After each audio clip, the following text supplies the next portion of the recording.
Hello আমার সুন্দর মানুষগুলো, আমি মৌ আর তোমরা দেখছো আমার ছোট্ট একটা দিনের গল্প। আজকের দিনটায় আমি কি করলাম, সকাল থেকে কোথায় কোথায় গেলাম, তো সব কিছু আছে এই ব্লগে। তো আর দেরি না করে চলো শুরু করি আজকের দিনের গল্পটা। তো সকালবেলা ঘুম থেকে উঠেই প্রথমে বিছানাটা গুছিয়ে নিলাম। সকালটা একটু গুছিয়ে শুরু করলে আমার নিজেরই বেশ ভালো লাগে। তারপর এদিকে লেবু জল খেয়ে নিলাম। এরপর রেডি হয়ে স্টুডেন্টদের পড়াতে বেরিয়ে গেলাম। সকালের এই সময়টায় পড়াতে যাওয়াটা আমার দিনের একটা নিয়মিত অংশ হয়ে গেছে। পড়ানো শেষ করে আবার বাড়ির দিকে রওনা দিয়ে দিলাম। তো এখন রাস্তার সুন্দর দৃশ্য তোমাদের সাথে একটু শেয়ার করছি, তোমরা দেখো। এই যে এদিকে পড়ানো টড়ানো কমপ্লিট করে আমি চলে আসলাম বাড়িতে।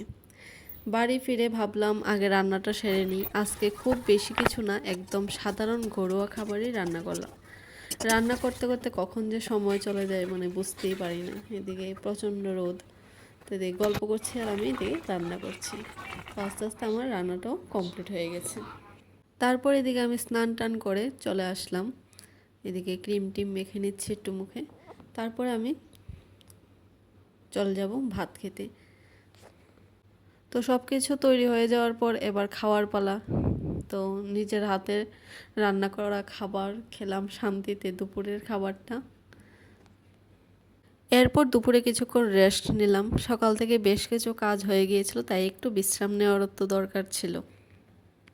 রেস্ট নেওয়ার পর আবার তৈরি হয়ে গেলাম, কারণ একটা দরকার ছিল, তার জন্য বাইরে যেতে লাগবে।